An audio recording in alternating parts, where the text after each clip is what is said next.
Buenos días, hermanos, hermanas, que el Señor me los bendiga en esta mañana. Hoy iniciamos con una nueva serie de mensajes que están basados en las cartas de Juan. Así que pueden ir ustedes abriendo ahí sus Biblias en las cartas de Juan, aunque ya estuvimos también leyendo, tuvimos la lectura. A la vez quiero invitar a los niños menores de 10 años a que pasen allá atrás, que tienen un espacio para ustedes, tienen un espacio para cada uno allá atrás. Entonces invito a los niños que pasen, por favor. Y los adultos nos quedamos acá. Como pudieron ver ahí en este pequeño videíto, el tema que vamos a estar hablando, el tema que vamos a estar tocando es concerniente a la verdad.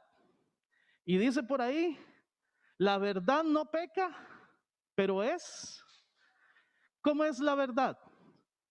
La verdad no peca, eso es un hecho, pero ¿cómo es la verdad? Y vamos entonces a ubicarnos en la primera, segunda y tercera carta de Juan. No las vamos a ver todas hoy, porque si no, no salimos de aquí, ¿verdad? En todo el día. Así que vamos a irlas viendo durante esta serie de enseñanzas sobre las cartas de Juan. Y vemos entonces por acá, abriendo ahí, teniendo ustedes abierta la primera carta de Juan. La primera carta es una carta de contrastes. Yo no sé si los que han tenido la oportunidad de leer alguna vez primera de Juan se han dado cuenta de esto. Pero la primera carta de Juan es una carta de contrastes. ¿Qué tipo de contrastes? En ella vemos la luz versus la oscuridad. En el versículo 5 del capítulo 1. Vemos en el versículo 6 la verdad versus la mentira, contrastes. Vemos también en el capítulo 2 el amor versus el odio, versículos del 9 al 10 del capítulo 2. O vemos también practicar la justicia versus practicar el pecado, en el capítulo 3, versículos del 8 al 10. O en el capítulo 4, versículo 6, el espíritu de la verdad versus el espíritu del engaño. Tiene además una serie de temas principales que van siendo entrelazados en el argumento de las cartas. Hay una serie de temas fundamentales en estas cartas, específicamente en la primera carta de Juan, y que van entonces siendo entrelazados. Entre estos temas, el tema de la verdad es uno de los más importantes. En primera de Juan, la verdad tiene un espacio preponderante en lo que quiere transmitir el apóstol Juan. Hay un dicho que dice por ahí, la verdad no peca. ¿Ok? Dice ese dicho, ¿verdad? La verdad no peca, pero incomoda. Esta carta de Juan está llena de muchas verdades que provienen de Dios. Dios es el que nos está dando a través de esta palabra que nos comparte Juan, nos está transmitiendo verdades. Y para hacer honra a este dicho popular, algunas de esas verdades que enseña Juan pueden ser incómodas para algunos. Pueden ser que incomoden a algunos. Sin embargo, los cristianos no tenemos nunca por qué ofendernos por la verdad. ¿A usted le ofende la verdad? ¿Usted se siente mal cuando le dicen la verdad? Bueno, yo diría que nosotros los creyentes que seguimos a Cristo, que somos fieles a Él, no deberíamos nunca de sentirnos mal por la verdad. La verdad es un bien. La verdad es un valor preciado para nosotros, preciados para la iglesia, preciado para el cristianismo. Sin duda, la verdad nos reprende, ¿verdad que sí? La verdad nos reprende. La verdad nos hace ver aquellas cosas en las cuales no estamos bien y por tanto entonces tiene ese efecto. Tiene el efecto de provocar cambios saludables para nuestro bienestar. Cuando la verdad nos reprende, cuando la verdad nos hace ver algo que debemos de cambiar y lo hacemos, le hacemos caso a la verdad, crecemos. Y entonces es para nuestro bienestar, es para nuestro crecimiento, son cosas buenas para nosotros. En esta primera enseñanza vamos a ver algunos conceptos generales que el apóstol Juan transmite en esta primera carta. Y para eso entonces abran ahora la primera carta en el capítulo 1. Vamos a estar en la primera carta de Juan, capítulo 1. Y en estos versículos que vamos a leer, estos primeros, haciendo el énfasis en el concepto de verdad, Juan lo va desarrollando en el transcurso del texto. Y lo vamos a ver ahí, versículos del 5 al 10 del capítulo 1 que leemos por acá. Versículos del 5 al 10, capítulo 1 de Primera de Juan. Este es el mensaje que hemos oído de él y que les anunciamos. Dios es luz y en él no hay ninguna oscuridad. Si afirmamos que tenemos comunión con él, pero vivimos en la oscuridad, mentimos y no ponemos en práctica la verdad. Pero si vivimos en la luz, así como él está en la luz, tenemos comunión unos con otros y la sangre de su Hijo Jesucristo nos limpia de todo pecado. Si afirmamos que no tenemos pecado, nos engañamos a nosotros mismos y no tenemos la verdad. Pero si confesamos nuestros pecados, Él es fiel y justo, nos los perdona y nos los limpiará de toda maldad. Si afirmamos que no hemos pecado, lo hacemos pasar por mentiroso y su palabra no habita en nosotros. Vean qué interesante la cantidad de veces que aparece la palabra verdad, la cantidad de veces que aparece la palabra mentira en solo estos versículos. Y la primera verdad que yo quiero compartir con ustedes en esta mañana es la siguiente. La verdad se refleja en la integridad de lo que afirmamos ser. La verdad se refleja en la integridad de lo que afirmamos ser. Si usted dice ser algo, usted tiene que respaldar entonces esa afirmación con sus actos. Si usted se cataloga o se identifica de tal manera, usted entonces tiene que vivir de acuerdo a eso que usted está dando o expresando a través de su boca. La verdad se refleja en la integridad de lo que afirmamos ser. Veamos algunas observaciones ahí en los pasajes. El mensaje al que Juan desea hacer énfasis en la carta está claramente presentado. ¿Cuál es el énfasis? ¿Qué es lo que quiere transmitir Juan en esta carta? Versículo 5 dice, este es el mensaje que queremos transmitir claramente.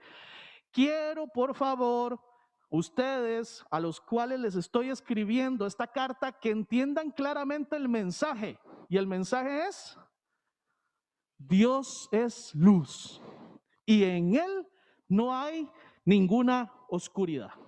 O sea, más claro, me encanta Juan. Juan es muy claro, Juan es muy directo, Juan resume, va al grano. Juan lo que hace es repetir los temas para que nos queden claros, para que nos queden ceñidos en nuestra mente. Y en este caso, el mensaje es eso. Dios es luz y en él no hay oscuridad. Dios es luz.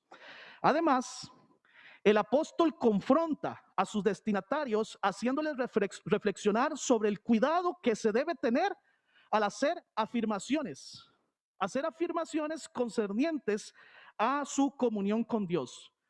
Versículo 6, vean el versículo 6, vean el versículo 8 y vean el versículo 10. ¿Cómo empieza ahí Juan diciendo?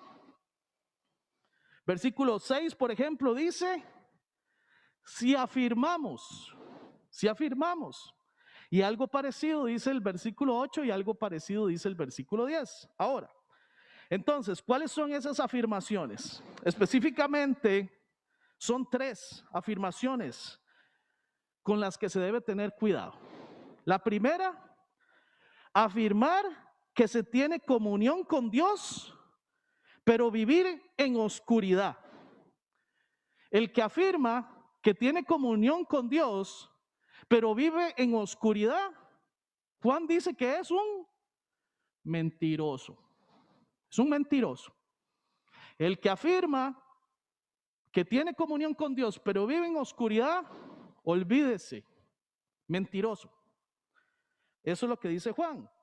Es faltar a la verdad. Mentir es faltar a la verdad. Es lo contrario de ser una persona veraz. En el versículo 8 dice, afirmar que no tenemos pecado es faltar a la verdad. La carta de Juan es para cristianos o para no cristianos. ¿Cristianos o no cristianos? Cristianos. Y vea que Juan les está diciendo afirmar que no tenemos pecado es mentira. En otras palabras, tenemos pecado. Afirmar, versículo 10, afirmar que no hemos pecado es hacer pasar a Dios por mentiroso y faltar a su palabra. Entonces, decir que no tenemos pecado y decir que no hemos pecado, ¿qué es? Una mentirota. Es mentira. No es una verdad. Por el otro lado, dice Juan, versículos 7 y 9, si vivimos en la luz y confesamos nuestros pecados, dice Juan, habrá comunión unos con otros y habrá también limpieza de nuestros pecados. Vean qué maravilloso. Si vivimos en la luz y confesamos nuestros pecados, entonces hay comunión unos con otros y esos pecados serán limpiados. La capacidad de limpiar los pecados no es humana. La capacidad de limpiar los pecados es divina. Solamente le corresponde al Señor. Es una capacidad que tiene el Señor solamente. Entonces, si confesamos nuestros pecados, como dice el texto, Él es fiel y justo para perdonar nuestros pecados y limpiarnos de toda maldad. Primera Juan 1:9, versículo que yo sé que ustedes se saben desde que son chiquitos, ¿verdad que sí? Muy bien. Ay, yo siempre he tenido un serio problema con el título de cristiano. ¿Qué problema tengo yo con ese título? ¿Usted qué es? Yo soy cristiano. Yo soy cristiano. Considero que esa palabra quiere decir muchas cosas, excepto lo que en realidad significa la palabra cristiano. Algunos la identifican con una religión, otros con alguna denominación. Me parece que ese título de denominarse, de llamarse cristiano, se toma mucho a la ligera. Muchos pueden decir que son cristianos, pero pocos viven y actúan como tal. Y ese es precisamente el problema de verdad que está tratando de señalar el apóstol Juan. ¿Qué es un cristiano? Para mí un cristiano es un seguidor de Jesús. Alguien que ha tomado en serio la determinación de seguir a Jesucristo, procurando obedecer sus enseñanzas y tratando de imitar sus acciones. En otras palabras, afirmar que somos cristianos es muy fácil.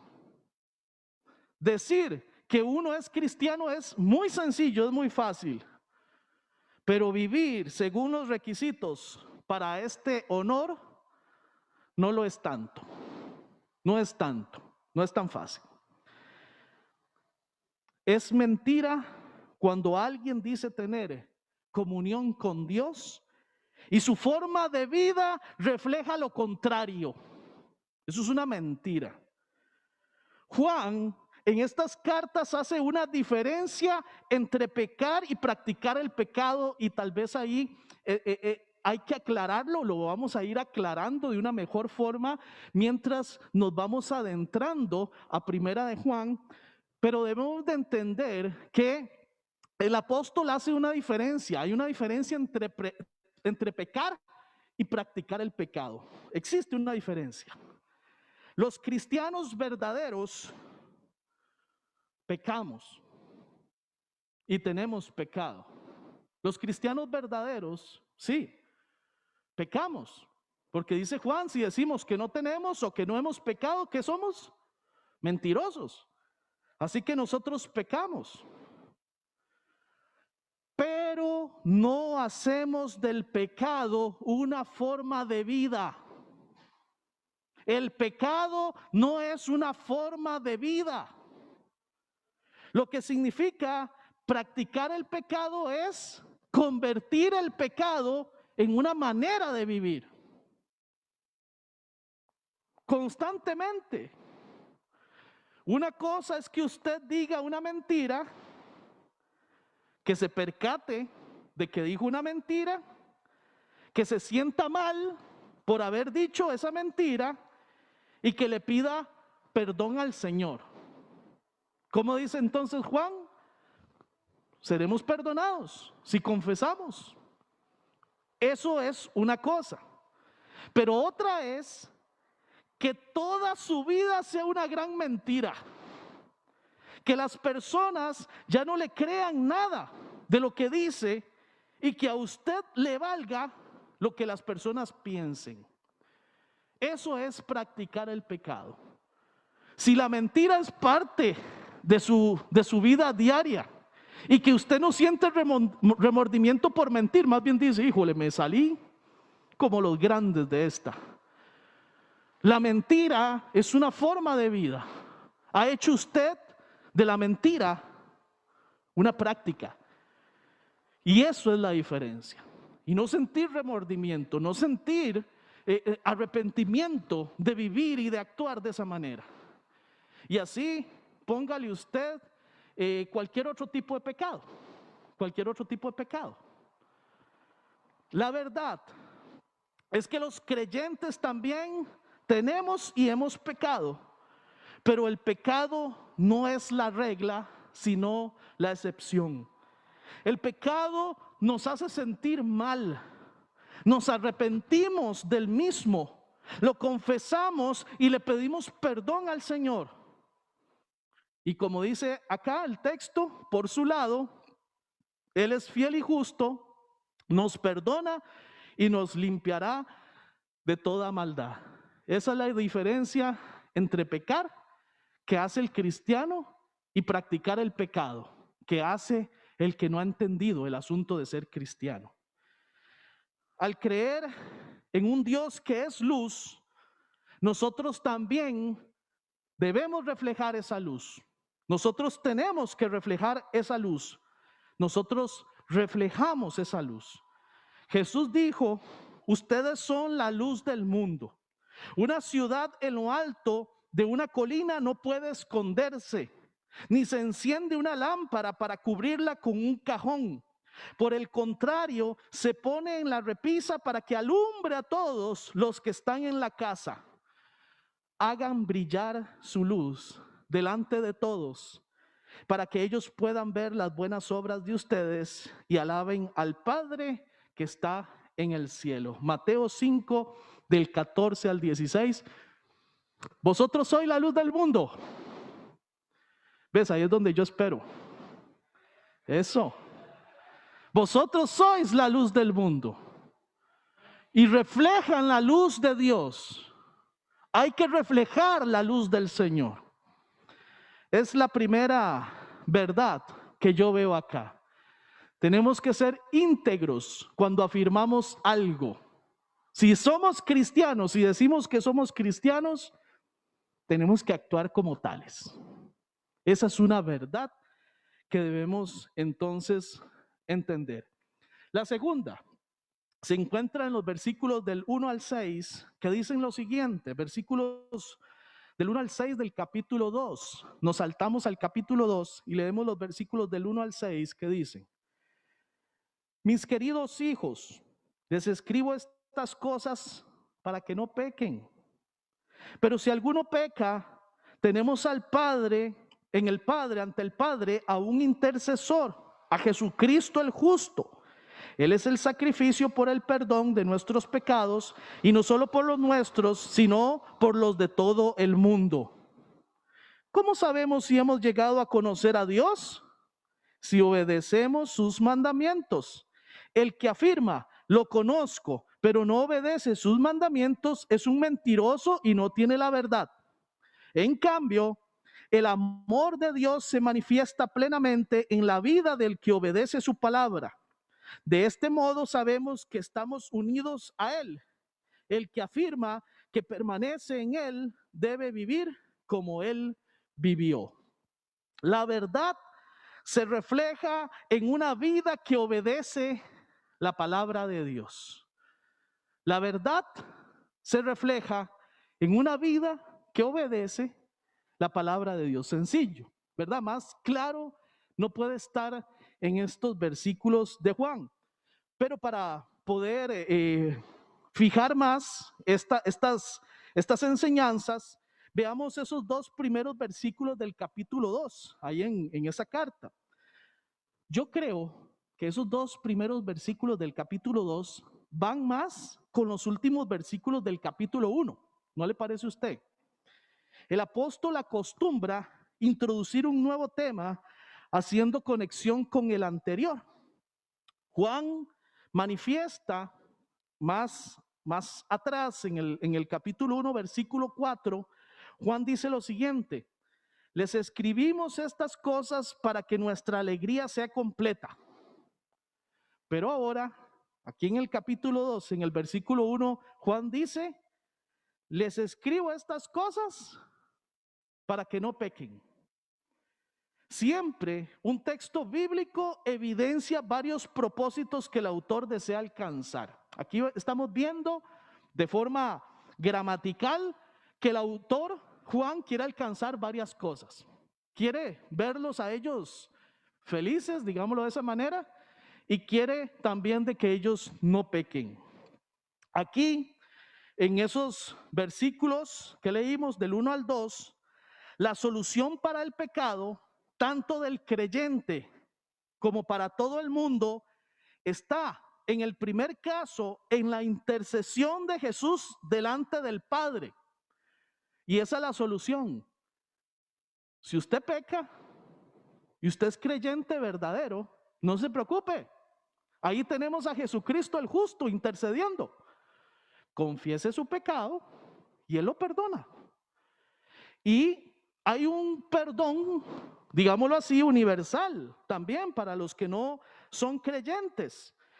Y en ese segundo, es precisamente ese segundo paso en el sacrificio del Señor para perdón de los pecados, que nos enseña y nos recuerda que cuando el Señor Jesucristo murió en la cruz, fue para dar la oportunidad de que todas esas personas que no le conocieran y se entregaran a Él, pudieran llegar a ser hijos de Dios. En otras palabras, Jesucristo llevó en la cruz el pecado de todos. De todos. Él murió por los pecados de toda la humanidad. El versículo 3, para ir ahora sí entrando más a esta frase que pusimos ahí como el punto 2. El versículo 3 plantea una pregunta muy importante. Es una pregunta de carácter universal para todas las iglesias de Cristo. Eso quiere decir universal, para todas las iglesias. No importa el lugar. ¿Cuál es la pregunta? ¿Qué pregunta Juan? ¿Cómo sabemos si hemos llegado a conocer a Dios? Es una pregunta que se debería hacer todo creyente. ¿Cómo sé yo que he llegado a conocer a Dios? Es una pregunta fundamental para evaluar mi condición. ¿Cómo sabemos si hemos llegado a conocer a Dios? Solo existe una respuesta para esa pregunta. ¿Y cuál es? Si obedecemos sus mandamientos. Si obedecemos sus mandamientos. A manera del punto anterior que leímos, el punto 1, el apóstol Juan hace de nuevo un énfasis sobre la relevancia de guardar bien lo que afirmamos para que esté en sintonía con lo que hacemos. Una mentira, una falta a la verdad es afirmar conocer a Dios, pero no obedecer sus mandamientos. Y lo leímos ahí en los versículos 3 y 4. Es mentira, es una falta a la verdad si afirmamos conocer a Dios, pero no obedecemos. Eso no va, eso no encaja. El amor de Dios se manifiesta plenamente en la vida del que obedece su palabra. Versículo 5. El tema de permanecer también es introducido en el versículo 6. Es un tema que vamos a tratar en el tercer punto. Y este tema de permanecer tiene una asociación con la importancia de vivir como el Señor vivió. Es otra forma de referirse a la obediencia a su palabra. Entonces vamos a ver también este aspecto que introduce Juan. Entonces vean qué interesante cómo Juan actúa, porque Juan lo que hace es, antes de pasar al otro punto, él hace como una pequeña introducción y entonces ya desarrolla profundamente el punto que él introdujo en los versículos anteriores. Es mentirosa, falta de verdad aquella persona que dice ser cristiana, pero que no vive según las enseñanzas de Jesús, según lo que la palabra de Dios nos instruye. De nuevo, la idea de una vida cristiana adecuada no radica en que dejemos de pecar completamente, ya que es imposible. Un cristiano bueno no es aquel que deja de pecar completamente, porque eso no existe. No se puede dejar de pecar completamente. No es eso lo que define a un cristiano genuino, a un cristiano verdadero. Según el mismo Juan lo manifiesta, sino en el esfuerzo consciente que estemos haciendo para vivir según lo que la Biblia nos enseña. Vivir completamente ajenos a obedecer la palabra de Dios simplemente es una evidencia de la falta de conocimiento que la persona tiene de Dios. Una persona que no obedece simple y sencillamente no tiene idea quién es Dios. No conoce a Dios. No ha entendido la palabra. No le ha llegado todavía el verdadero sentido. No hay duda que Dios ama a todo el mundo y que su amor es infinito. Juan 3:16, de tal manera amó Dios al mundo que ha dado a su Hijo unigénito para que todo aquel que en Él cree no se pierda, mas tenga vida eterna. No hay duda que Dios ama entonces a todo el mundo.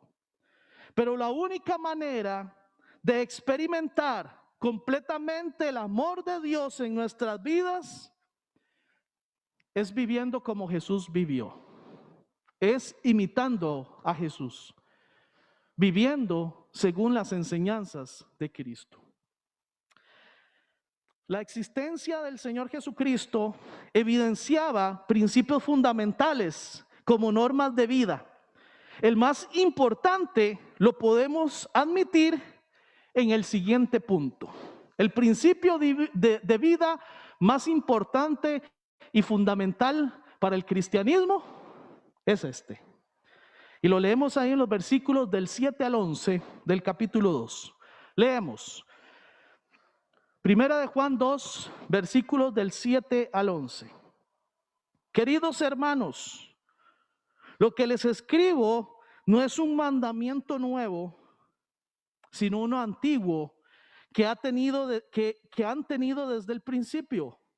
Este mandamiento antiguo es el mensaje que ya oyeron.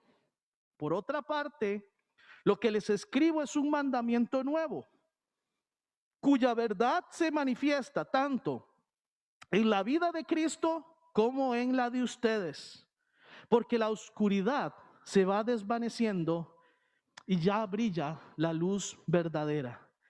El que afirma que está en la luz, pero odia a su hermano, todavía está en la oscuridad. El que ama a su hermano permanece en la luz y no hay nada en su vida que lo haga tropezar. Pero el que odia a su hermano está en la oscuridad y en ella vive y no sabe a dónde va porque la oscuridad no lo deja ver. La verdad se refleja en aquellos que permanecen en la luz, ya que ellos aman a su hermano. Ya que ellos aman a su hermano. Se permanece en la luz cuando se ama a su hermano. Y cuando no, está en la oscuridad. La filosofía o manera de pensar que presenta Juan aquí es profunda, pero sencilla a la vez. Y yo la resumo de esta manera. Ya que Dios es luz y Dios es amor, el que odia a su hermano vive en la oscuridad. Y al estar en la oscuridad no puede ver.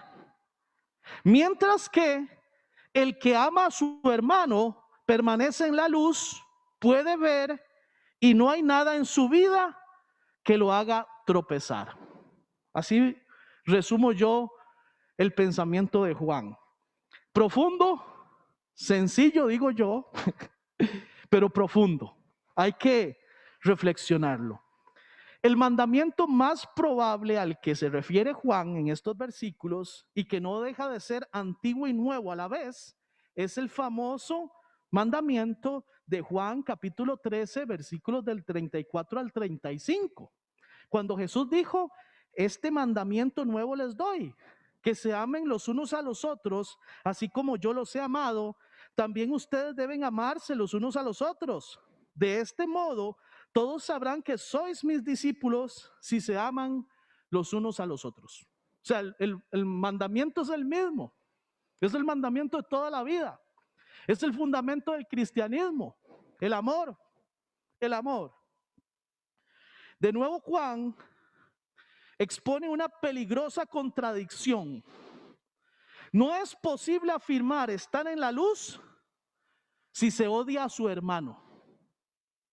Si se odia a su hermano.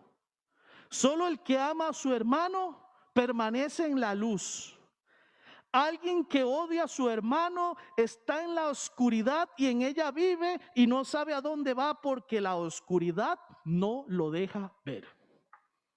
Así dice Juan, simple y sencillamente.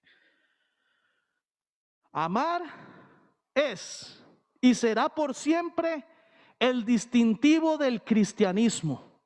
No hay otra forma de seguir a Jesús si no es practicar el amor. No hay otra manera de seguir a Jesús si no es practicar el amor. Y también siempre yo hago esta aclaración, debemos entender el significado del amor. El amor hay que definirlo, hay que entenderlo, hay que comprenderlo y para eso hay que leer 1 Corintios, capítulo 13. Entender en qué consiste el amor. Un odio a otra persona, la verdad es que usted se encuentra en tinieblas todavía. Si en su corazón hay odio hacia una persona, la verdad de Dios presente en estos versículos es: usted está en oscuridad. Todavía usted no ha alcanzado la luz. No es posible que usted avance en la vida cristiana con odio en su corazón. El odio no le permite ver. Por eso es que vive tropezando. Por eso es que su vida cristiana no es satisfactoria, ya que en realidad la vida cristiana suya ni siquiera ha empezado. Usted no ha empezado a vivir una verdadera vida cristiana. Si es el odio el que habita en su corazón. No hay cabida para el odio en la vida de un cristiano. No hay cabida para el odio en la vida de un cristiano. Hoy es el día y este es el momento para que usted erradique el odio de su corazón. Y quiero hacer una oración. No quiero avanzar en mi enseñanza si en esta mañana hay aquí alguien que tiene odio en su corazón. Si tiene odio en su corazón, usted se encuentra en tinieblas. Usted todavía no ha alcanzado la luz. Y yo quiero en esta mañana dedicar entonces un espacio para orar. Orar por usted y orar con usted. Así que les voy a invitar a todos los demás a que oren, Y hagámoslo de esta manera, para hacer un poco de ejercicio, pongámonos en pie y vamos a orar. Para que ustedes estiren un poco ahí sus músculos y dejen de descansar otros músculos. Vamos a orar.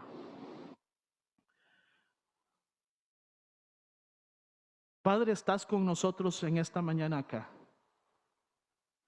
Tu presencia, Padre, es evidente y tu presencia, Padre, la sentimos. Y te alabamos y te exaltamos por estar aquí con nosotros.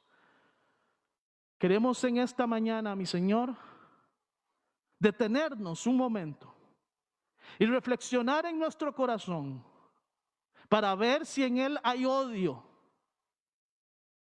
Queremos pedirte que nos libres de ese odio, que nos quites ese odio, porque queremos seguir adelante en nuestra vida cristiana, queremos ver nuestro camino, queremos estar en la luz que solamente el amor tuyo nos puede dar. Limpia el odio, Padre. Limpia el odio de los corazones. Y si usted tiene odio hacia alguien, pídale perdón al Señor, confiese ese odio. Límpiame, Señor. Santifícame, quita de mi vida, mi Señor, eso que me impide ver, que me hace tropezar. Y voy en la vida tropezando, hago el esfuerzo por ir a la iglesia, pero no avanzo, no llego a ningún lado, sigo teniendo los mismos problemas. Quita de mi camino esa piedra de tropiezo que es el odio y llena mi corazón de tu amor. Llena mi corazón de tu amor. Te lo suplico en el nombre de Cristo Jesús. Amén. Podemos sentarnos.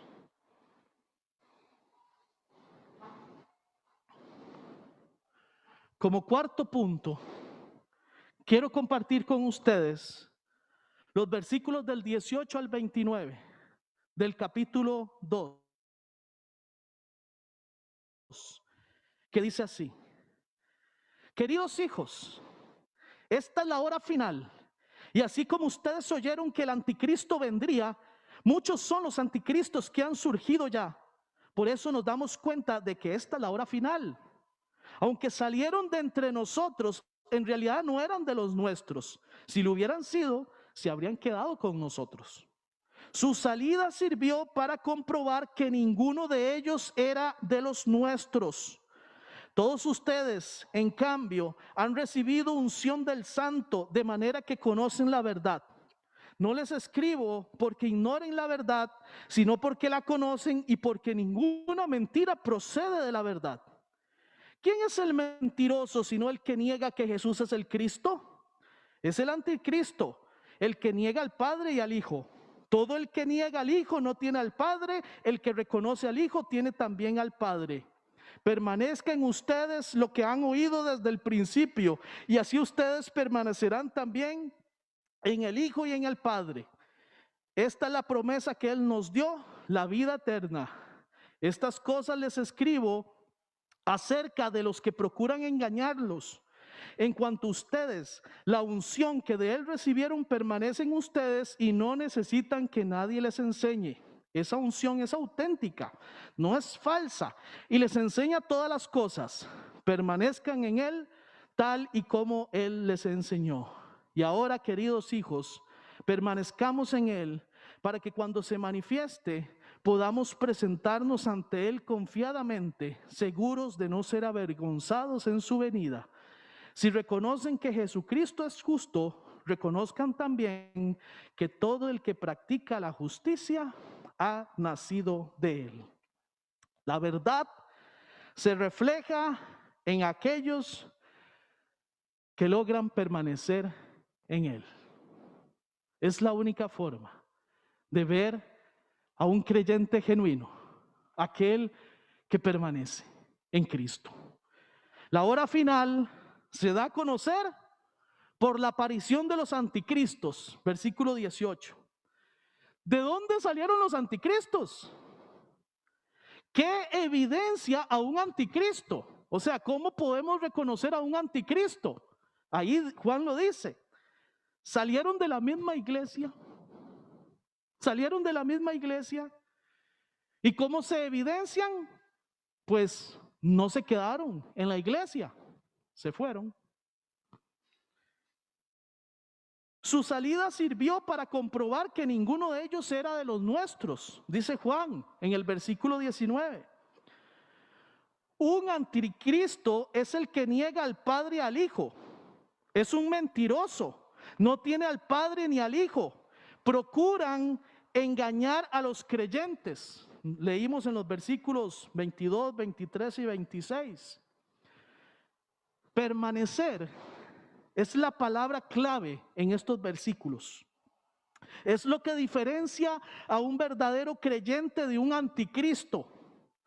Permanecer en lo que han oído. Permanecer en el Padre y el Hijo. Permanecer en la promesa de vida eterna. Versículo 25. La manera de poder conocer la verdad, dice el texto, es por medio de la unción del Santo, la cual han recibido de parte de Cristo todos los creyentes. Dice los versículos 20 al 21 y versículos 27. Entonces, todos los creyentes conocen la verdad gracias a la unción del Santo. Ella permanece en los creyentes, ella es auténtica. Los creyentes no necesitan que los falsos maestros les enseñen. Vean, tengamos cuidado ahí, porque en el texto dice, entonces usted no necesita que nadie le enseñe. ¿Cómo me van a salir con eso? ¿Cómo me salen a mí con eso? Es que yo no necesito que me vengan a enseñar. Ay, papá, usted no entendió lo que dice el texto. La unción, usted la tiene y la unción le enseña. Pero la unción lo que le dice también es, no se deje enseñar por los falsos maestros. Porque si no, entonces, ¿para qué el Señor dio el don de maestro a la iglesia? Así que tengamos cuidado con eso. Esa capacidad, esa unción que da el Señor para que conozcamos la verdad también nos ayuda a no caer en las enseñanzas de los anticristos, de los falsos maestros. Sería vergonzoso no haber permanecido en la enseñanza al momento de la venida del Señor. Vean el versículo 28. Qué vergonzoso es que el Señor venga y que nos encuentre o que encuentre a alguien no permaneciendo en su enseñanza. Eso daría mucha pena. Practicar la justicia es también una evidencia de haber nacido de Él. ¿Qué dice Juan en estos versículos? ¿Qué dice Juan? Bienvenidos a la hora final. Bienvenidos a la hora final. Vivimos tiempos complicados. Nuestros días, los que estamos viviendo hoy, están plagados de anticristos. Hombres y mujeres que niegan a Dios y a Jesús. Ellos están en la iglesia también. Ellos están en la iglesia. Pero la diferencia se encuentra en la permanencia. Permanecer en el Señor y sus enseñanzas es una evidencia clara de un genuino cristiano, de un genuino cristianismo.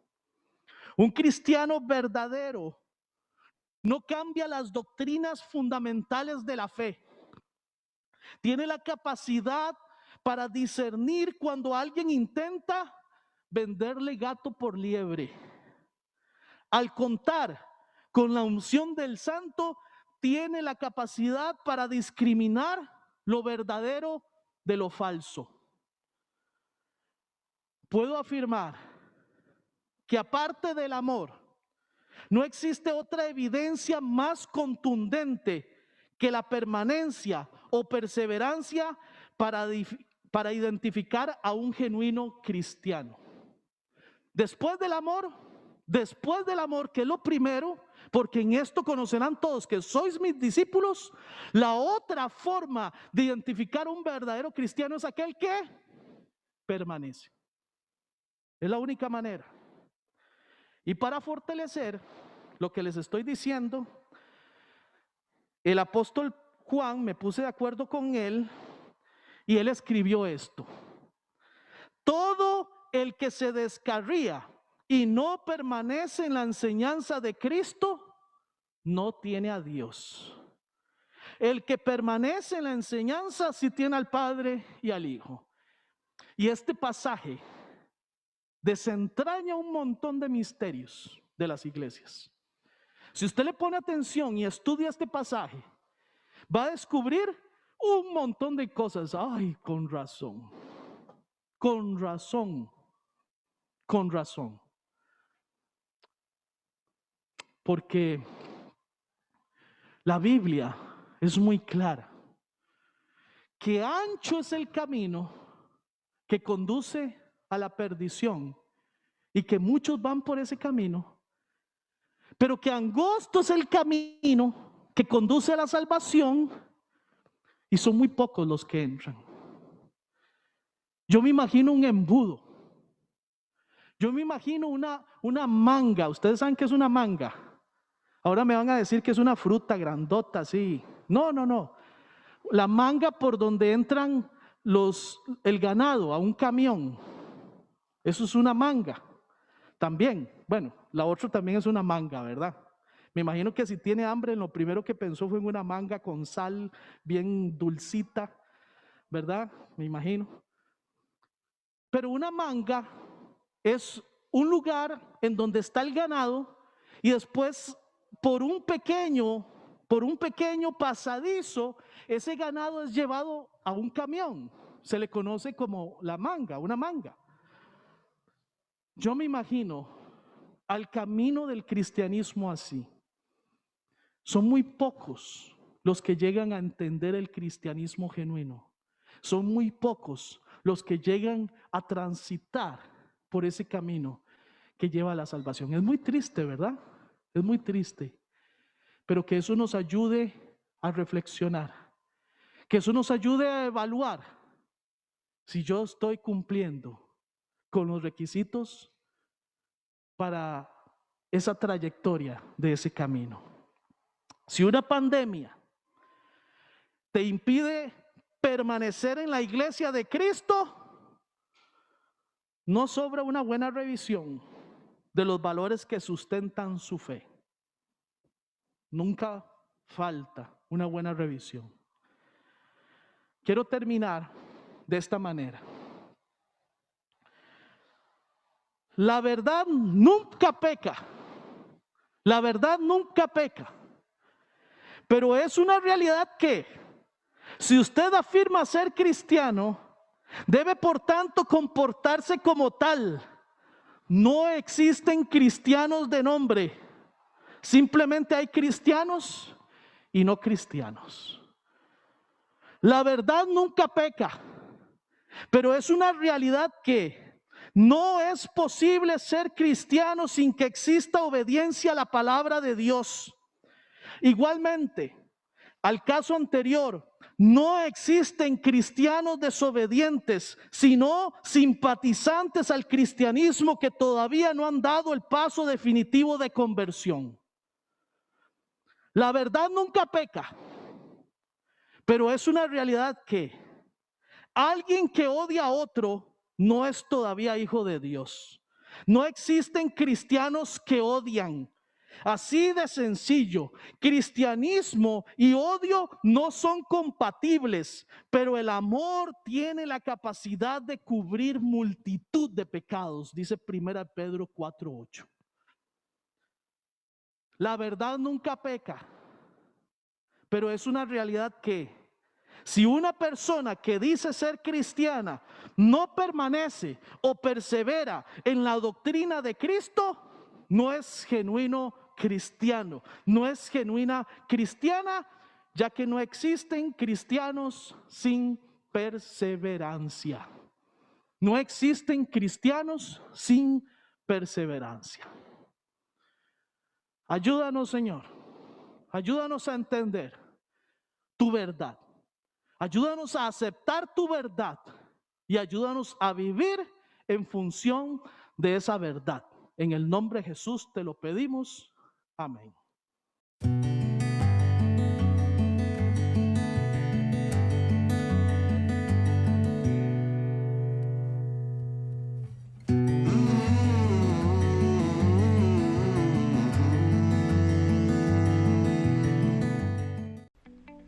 ¿Tenés entre 12 a 18 años?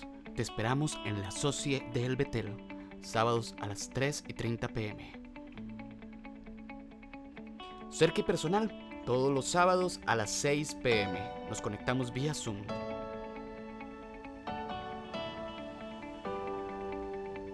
Reunión de oración, todos los jueves a las 9 de la mañana.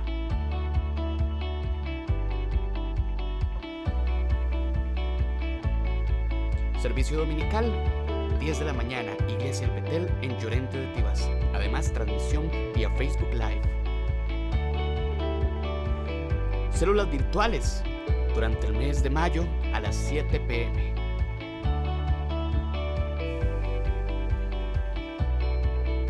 Iglesia El Betel.